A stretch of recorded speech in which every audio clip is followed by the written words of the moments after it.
Okay. So we are starting the session now. Today we are going to learn regarding worm and worm wheel design uh, based on wear stem.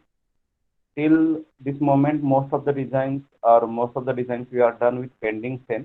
Let's say go design one gear with wear stem. The methodology you can learn in this problem, and you can apply this methodology for other types of gears also.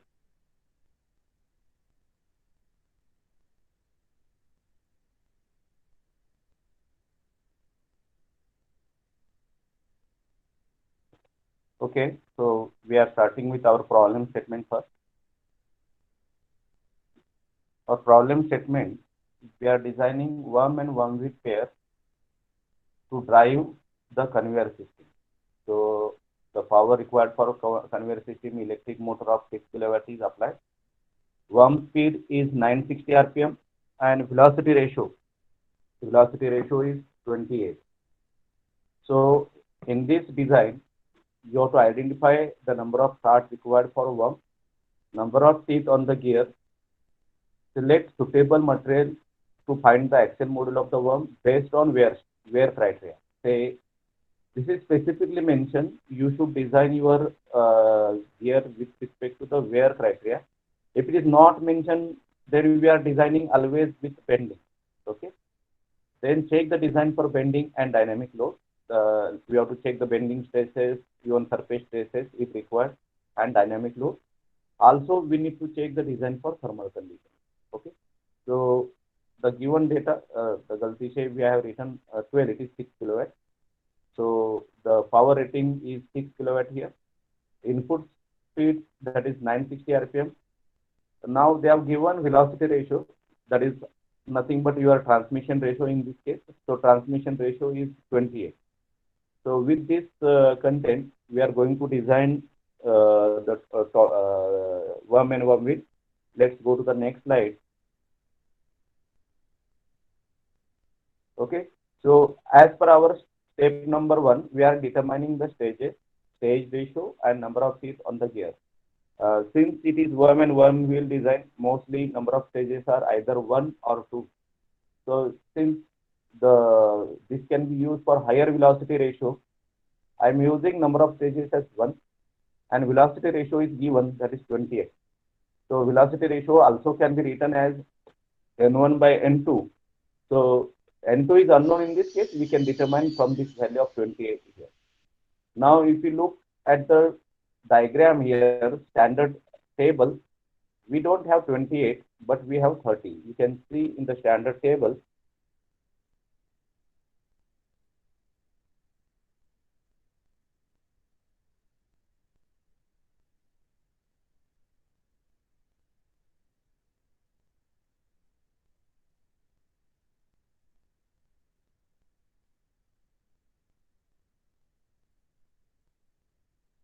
This is the standard pair. This is the standard table for pair. We can select the pair other than this also, but it becomes slightly non-standard. Then the cost of procurement increases. But if you are having this pair, then in the cost of procurement will be minimum. So we have after 25, we have 30. So compared to 25, 30 is close to the standard ratio here, transmission ratio. So you can select based on your center distance requirement. You can select the pair in this column. You can select the pair in this column.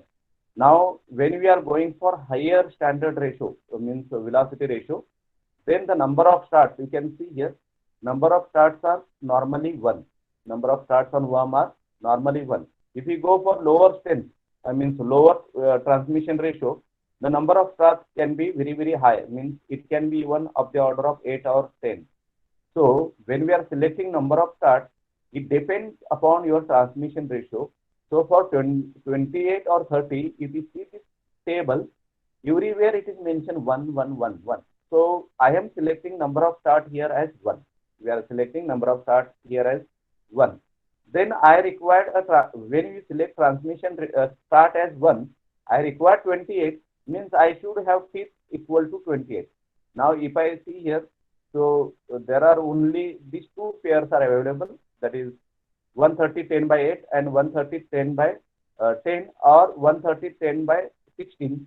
They are very close to that 20 ratio, 1 is to 28 ratio, reduction of 1 is to 28 ratio. So out of this three pair, as a standard, you can select, or if required, if your deviation is not within the control limit, then you can change this Z value, that small Z value, this value, small Z is your number of teeth on the worm gear.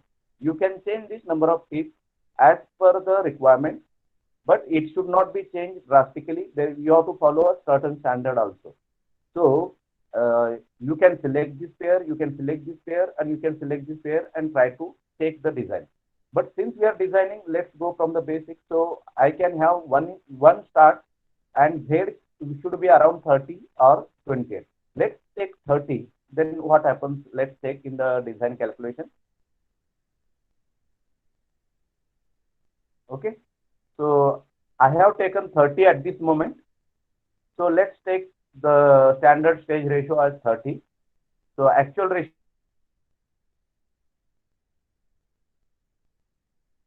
deviation. So actual ratio minus standard deviation. So when you put this value, we get this deviation as minus 6.66. And that I in the last lecture not acceptable. That is a deviation plus minus 2% is normally permitted. In exceptional cases, it can go up to plus minus 3%. So this value is very, very high compared to the permitted or exempted value. So we can't go with the standard ratio of 30, and means you cannot go with the 30 number of teeth on the gear. You need to change. So to change that, let's consider. So I am considering 20-degree full depth involute system for this gear, and we have transmission ratio actual required I is equal to 28. So I will be equal to 28. Z number of start is equal to 1, because in that range only single start thread can be used. So I will have 28 teeth. Small z is equal to 28 teeth on this. Now whether 28 teeth are permitted or not, let's check. So we have to select. For that we are going to check this table number 8.46 with some assumption. Right now we are selecting mx is equal to 6, that is 6 or 8 we can select. Q I am selecting as 11, and approximate center distance equal to 120 mm. Let's take this value, whether 28 is available for this value or any other value we can select. So this is, we are checking from 8.46.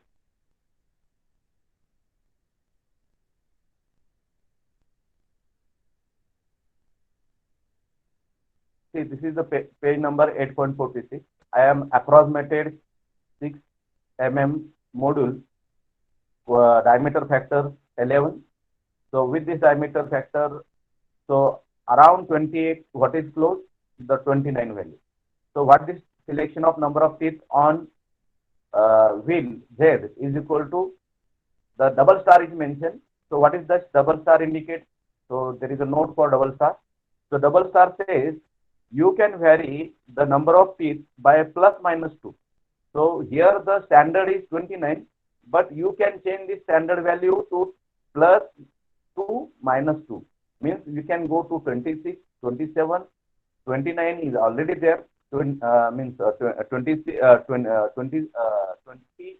and 27 you can select, and 30 and 31 you can select from this reading.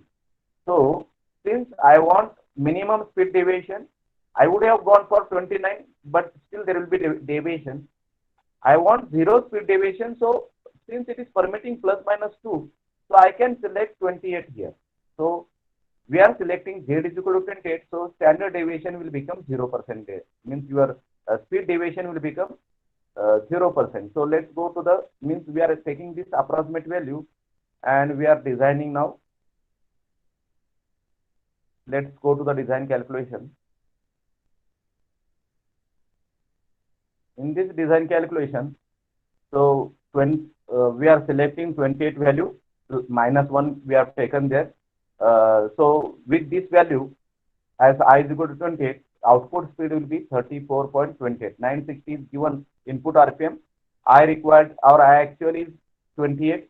and we have selected 28, z is equal to 28, so if we get that same. So we have not done the calculation of speed deviation here because it is 0% here.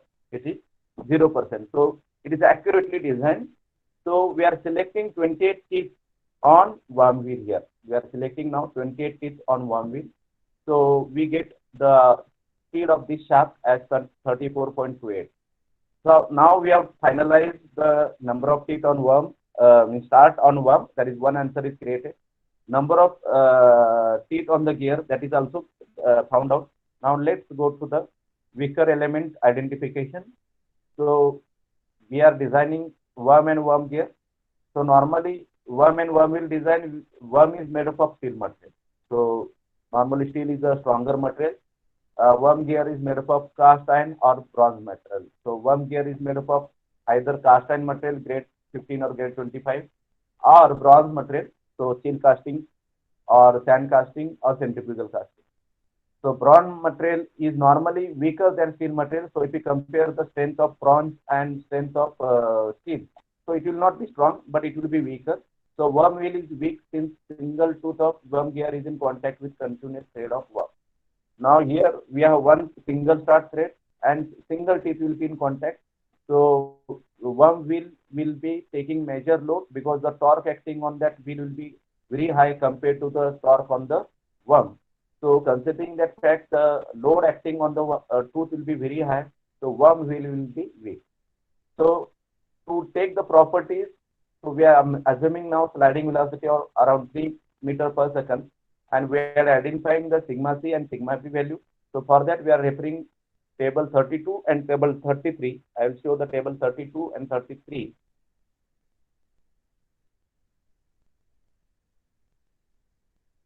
Yes, this is the table values, table 32 and table 33. So we are approximated 3 meter per second velocity. So sigma c value in kj per centimeter is 1590 kj per centimeter square. So this value will be 159 Newton per millimeter square. Then we are considering the sealed casting. So we are considering, last time we have considered sealed casting with the strength ratio less than 39. Since you have been asked to design for wear strength criteria as well as the velocity ratio is very high. If you go with this lower strength material, there is a chances your design may fail. Okay. So considering this fact, if we have higher velocity ratio at this moment, as well as we are designing for wear, let's go shield casting with ultimate tensile strength greater than 39 kJ per millimeter square, that is 390 Newton per millimeter square. So with this value, what is the sigma v value in this direction, which is in kJ per centimeter square? So we are selecting this row. So this row tells 1100 Newton per millimeter square, and other value tells 900 Newton in kJ per centimeter square. Now, whether to take this value or this value, that I have told, this depends upon application. Now, in our problem, the application is stated. What is the application? Application is an conveyor. Conveyors are normally operate in one direction only. Normally, there are less possibility of multi-directional conveyor systems. Conveyor systems are always single direction. So then I need a rotation of wheel only in one direction. I don't need the rotation in the other direction. So I can take the sigma b value as 1100 kJ per centimeter square, which is 110 Newton per millimeter square. Let's understand why I have not taken 900 and why are we taking this 1100, because our application is only one direction. So we can select one direction. If you are not sure about application, then always take the value from rotation in both direction, which is lesser than the one directional value. So you can take this value. Okay. So we are taking this value because we know the direction means it is a fixed direction rotation. Let's go to the design calculation here.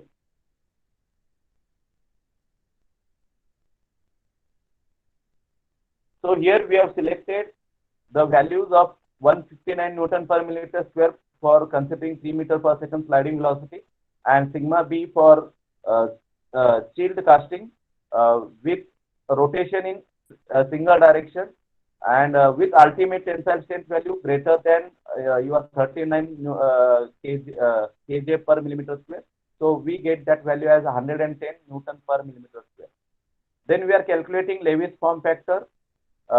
We are not evaluating the helix angle at this moment, so I am calculating this Lewis form factor for the spur gear. I am not calculating for virtual gear. I am calculating for spur gear. So formula for spur gear will be used with Z is equal to 28. So we get this value as capital Y value as virtual Y value will be 0.3814. So this value will be used in the design calculation as and when required in the beam strength or wear strength criteria. Okay, so we have identified the material properties. Then now we can go for the design calculation. Next step to estimate the module. So next step is estimation of module based on wear strength of worm gear. Till now we have designed based on beam strength, that is bending strength. Now this is a different problem with design based on wear strength. So let's do the calculation based on wear strength here. So we have power input that is 6 kilowatt. So based on this power input and RPM, since RPM is very small, the rated torque value is very high. If you see such type of torque, you are not seen in any problem in spur gear, helical gear, as well as in bevel gear. Since we have very large speed reduction ratio, so when we have very large speed reduction ratio, the torque on that large shaft is very high. Then we have the calculation for tangential load as per the formula on PSG 8.57. This formula we have seen in the last lecture. So that is equal to 2MT. That is MT is your rated value. Rated value is this value. So by putting this value D2 in terms of your module, because that is MZ, that is M is unknown, Z is 28, so 28M. So if you do this division, FT in Newton, we will get as an unknown in terms of 1 upon M. Okay, so this is the 1 upon M value. Then we have dynamic load by the formula relation 8.52 CV into FT. At this moment, we don't know the velocity of the, means we don't know the geometry. D2 is not known because it is in terms of 20 M. M is not known, so D2 will be unknown. So we don't know the velocity. So we are assuming certain velocity. So we are assuming the velocity, the pitch line velocity for the wheel as 1 meter per second. We are assuming this pitch line velocity as 1 meter per second. So with this 1 meter per second velocity, we are calculating CV value, velocity factor value. So that value comes as 1.167. Okay. So with this value, I am calculating dynamic load in terms of unknown M. So this is your dynamic load in terms of unknown M. Now we have a wear strength equation for worm gear, that is SW is equal to DZ into B into K. Now diameter of the worm wheel, as I told, it is MZ, that is 28 M. Then face width of the gear based on the number of starts, face width for B should be equal to 0.75 D1, and D1 again in terms of module, that is equal to QM. So Q is selected as 11, M is unknown. So we get this value, that is B is equal to 8.25 M. Then wear factor, this value we have selected from the table. I am showing this table so you can understand this 8.54 page table. So wear factor, there is a standard table available.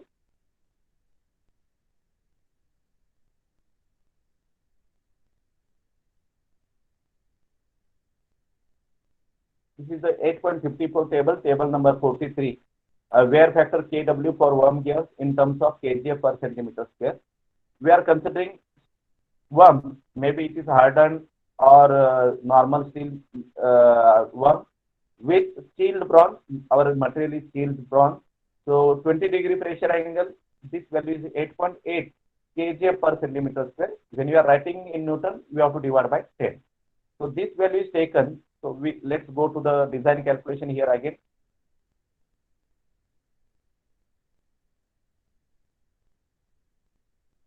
So in this design calculation, we have taken this KW as 8.8 kg centimeter, that is 0.88 Newton per millimeter square.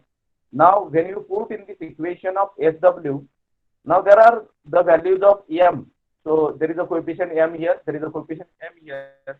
So we get the wear strength in terms of M square, coefficient and M square. And that coefficient value, after doing this product, this coefficient value is 203.28. Maybe I may do the calculation error. When you are writing your notes, always check with the calculator. Don't write same what I have written here. Please always check, cross check this calculation. If there is correction, please do the correction in your note. Okay, so this is 203.28 M square. As per our design criteria, the wear strength has to be greater than FD. So this is your FD value, which is also unknown at this moment, FD value in terms of Newton. So SW, that is also unknown in terms of M square. So SW has to be greater than equal to FD. So to remove this greater than sign, I am using equal to sign and I am introducing FOS. So factor of safety.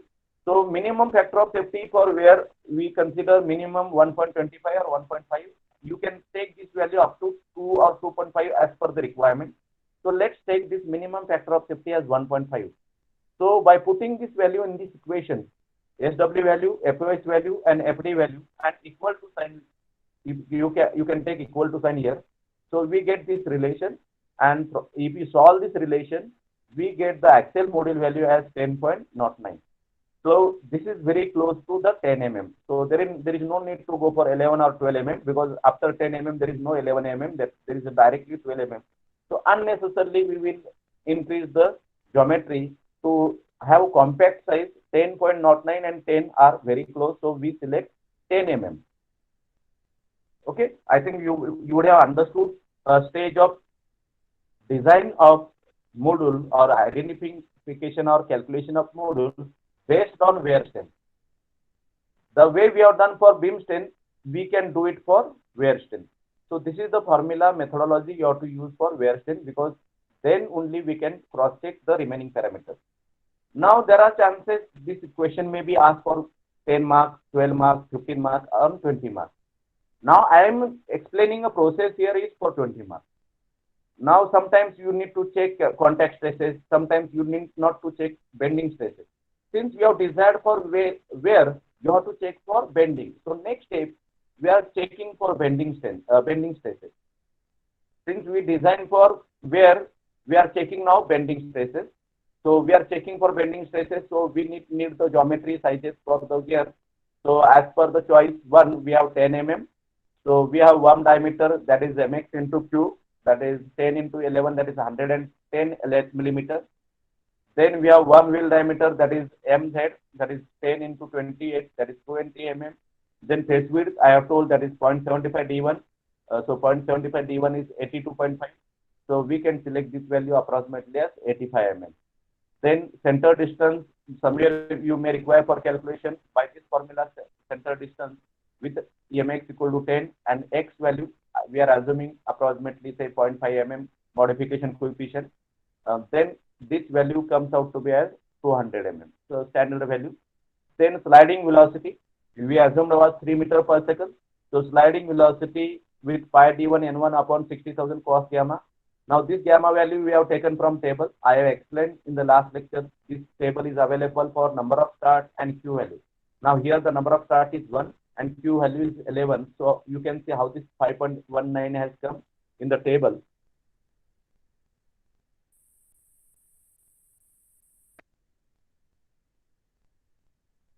There is a table on this, table 34. So we have number of start on the 1, then diameter factor 11. So for 1 and 11 factor, your lead angle gamma will be 5 degree 11 minutes 40 seconds. So you can convert this into your degrees. So this degrees will be 5.19. Now you may ask how to do the calculation. So you convert this 40 seconds into minute first. So 40 divided by 60 is your minute. Add that value into this 11 minutes. So again, this minutes need to be converted into degree. So whatever you get, say, suppose you get here 11.66. So 11.66 divided by 60 will be degrees.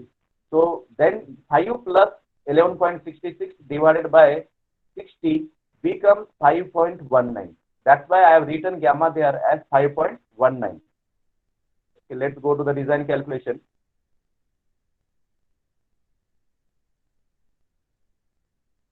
Okay, so the calculated value of means the table value of 5.19 is taken, and from this table value and the diameter means calculation, we get the sliding velocity as 5.55 meter per second. Now we have to calculate design torque here. Design torque will be K into KD into MT.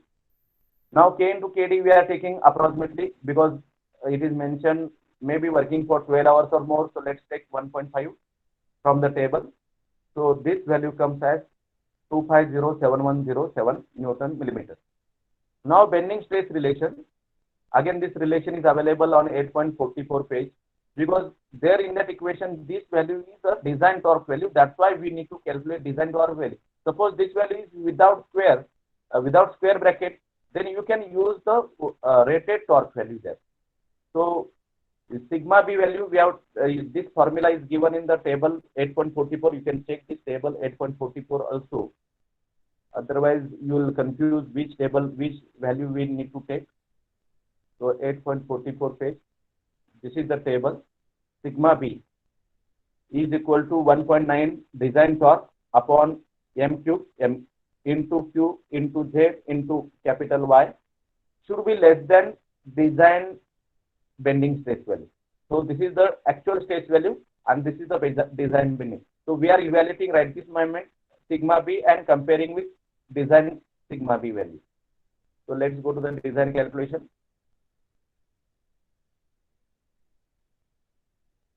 So in this design calculation, we have put all the known values and we get the design value means the calculated value as 40.54 Newton per millimeter square. And our selection was 110 for the design value, considering that steel casting with sigma U greater than 39 Newton per millimeter square with single direction rotation, our value was 110. This induced value is less than design value, so your design is safe in bending stress.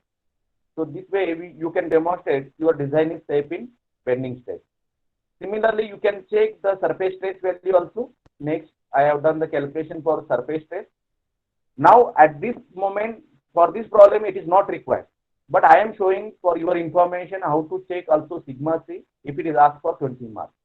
So this formula in the this formula is also available from the same page 8.44. The only difference they have written there 540. You have to take 54 because you are taking this MT value in terms of Newton millimeter. So sigma C will come in terms of Newton per millimeter square. If you use this value, MT value here in terms of kgf centimeter, then only you can use that 540 formula. Okay, so I am dividing by 10 and using this formula with our standard value of Newton millimeter. So MT we know that is this value.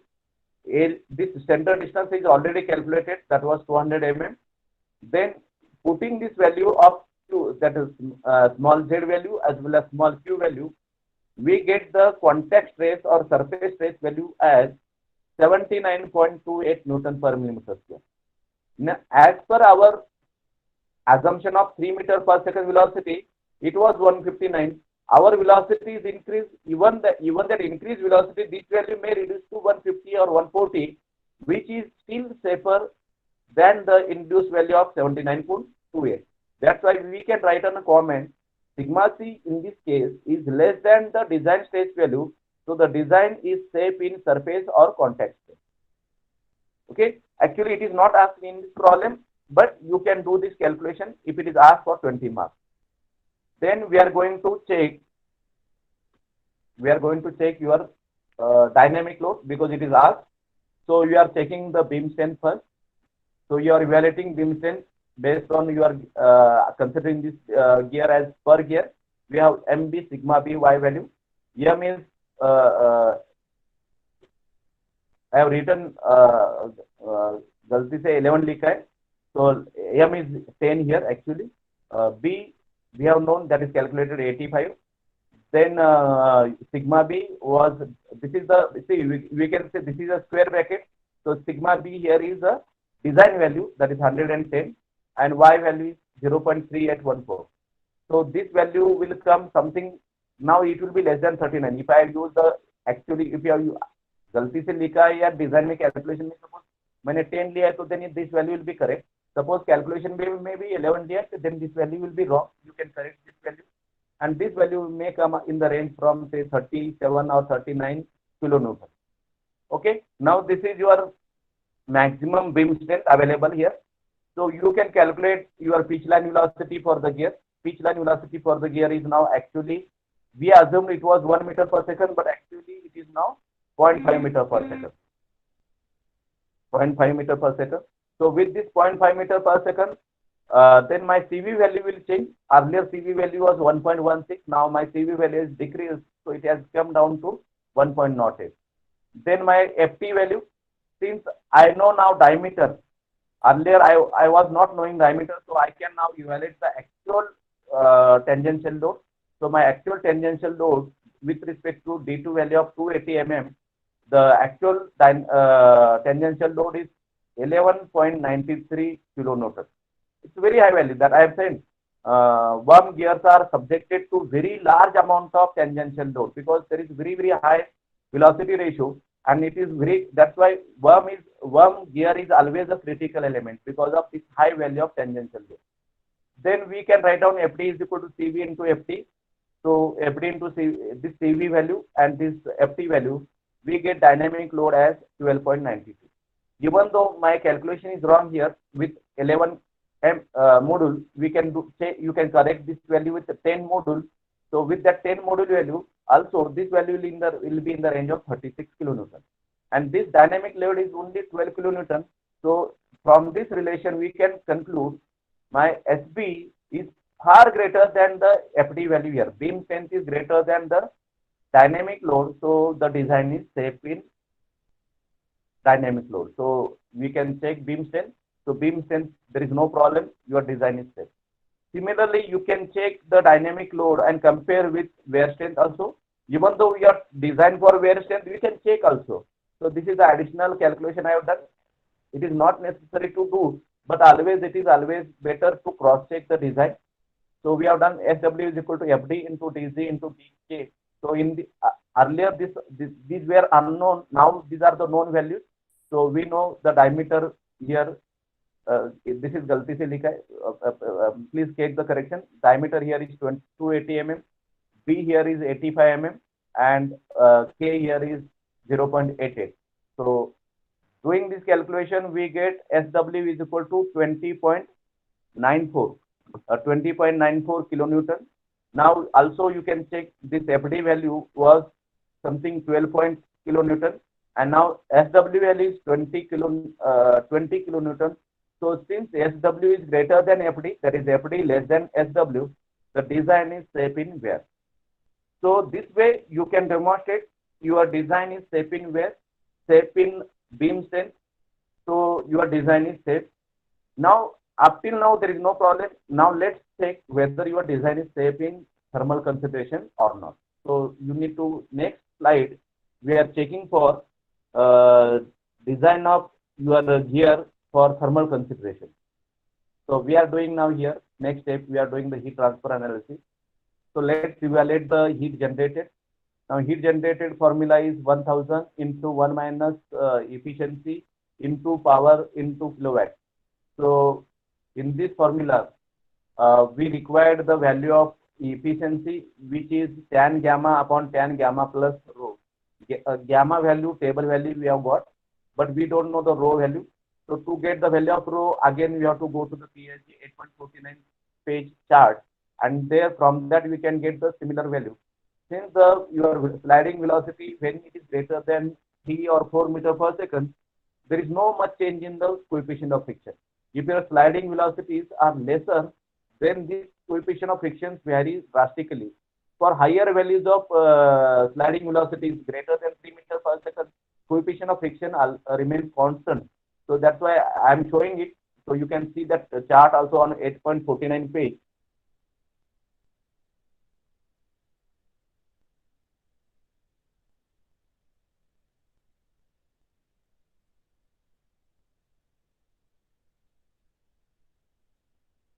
It's the chart on 8.49 page. Even this formula is also for efficiency. So in this chart, you can see here, these are the velocity, sliding velocity, 3 meter per second.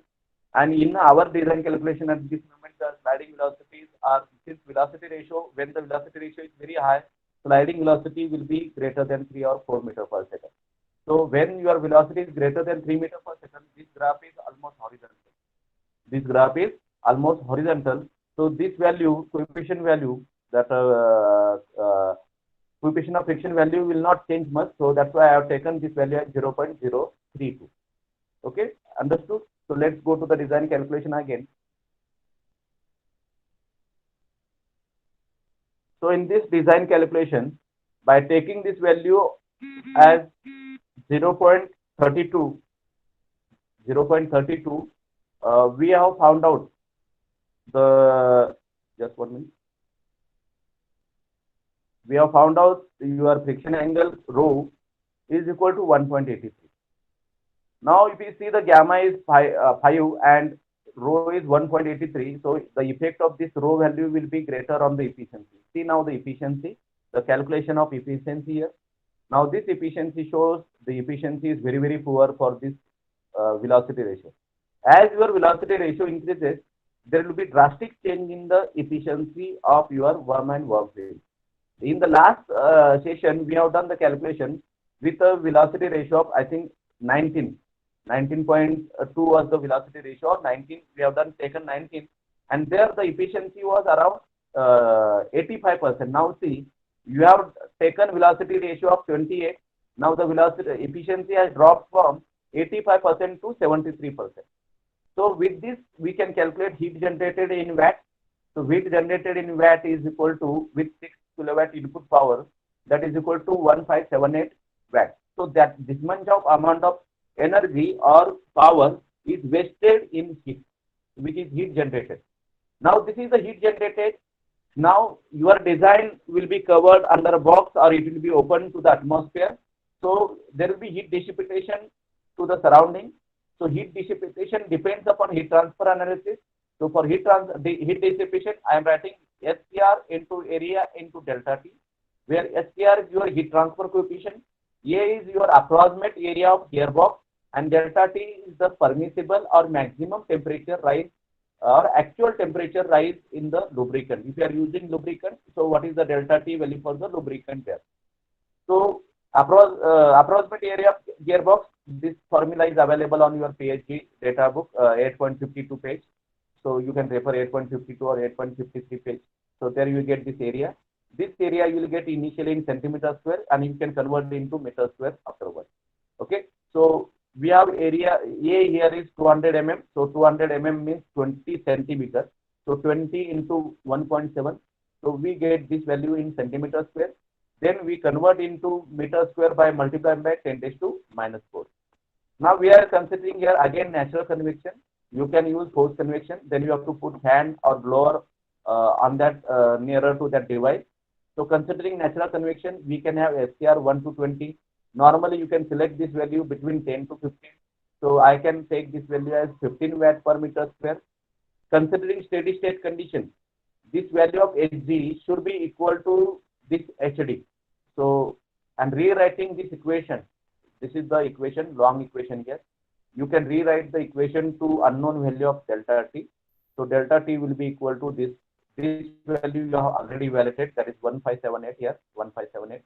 Then SCR you have assumed 15 divided by A, that is the area here, this area, and then you get the delta T, that temperature rise in the lubricant will be, suppose your lubricant is entering at say 30 degrees Celsius, then the lubricant will have the temperature 30 plus 112, that is the delta T.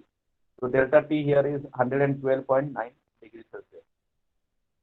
Now you may ask why to always to take 12, 15. So this 12 and 15 is also not possible with plane surface. This 15 will be possible only with extended surface. So when you are creating gearbox housing there, on that gearbox housing, you have to provide you have to use right material for housing, and you have to provide fin surfaces.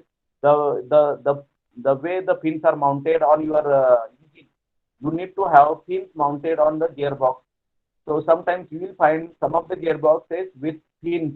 The fins are provided so that the temperature inside the lubricant, the gearbox will have gears inside, and lubricant there, the gears will be dipped into the lubricant and rotating, and because of that the heat will be generated, and that heat will be transferred to the lubricant, and lubricant is in contact with housing, will dissipate this heat to the atmosphere.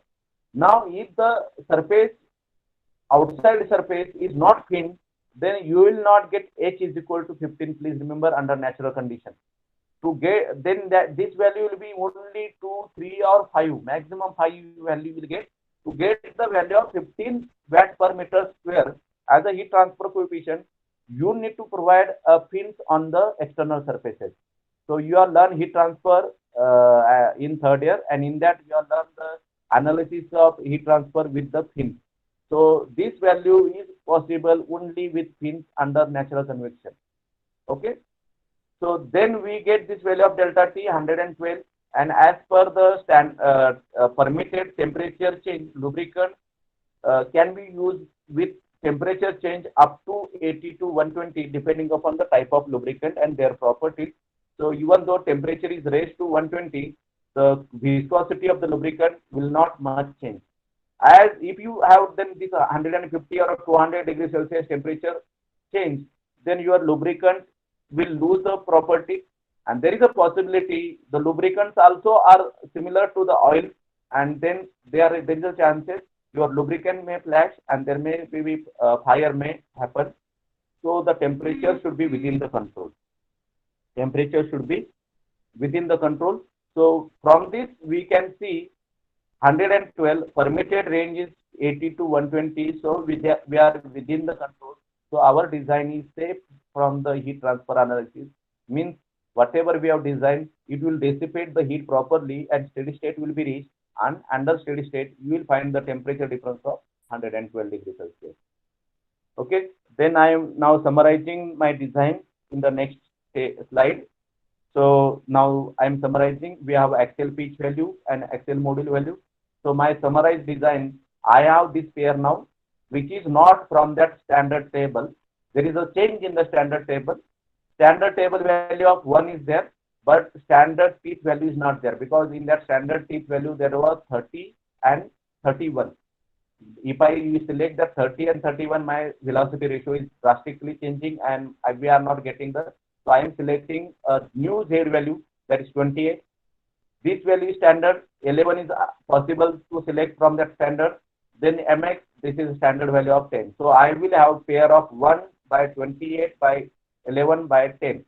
With this value, my parameters are axial pitch 31.4 mm, that is pi into m. M is 10, so pi is 3.1. So 3.14 into 10, that is 31.4 mm. Then axial module for worm wheel, that is 10 mm. Then pitch diameter for your worm, that is Q into m. So 11 into 10, that is 110 mm. Then worm wheel, that is Z is m into Z, so 28 into 10, that is 280 mm. Then number of starts, that I already selected 1. Number of teeth on worm wheel, that is 28. The lead angle, we have done the calculation, that is 5.19. Then this is the selected value alpha, that is 20 degree. Then we have worm wheel width, that is the face width, 85 mm, that is B. The minimum length required here, minimum length of the worm required here, L is equal to 11 plus 0.1 Z into mx. So Z value is 10 to 8 here, and we get this value as 138 mm. So length of the worm should be 38 mm. So I have summarized the basic parameters. There are different parameters. We are not going into the details of remaining parameters. So these are the basic parameters of our design. So here we can stop. So if you have query, you can put in your chat box. So we can discuss that query.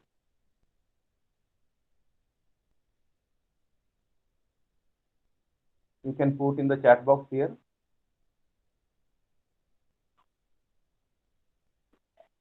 I have finished my presentation from my side, so I'm stopping my recording. and whatever the queries are there, so I will take in the extended session.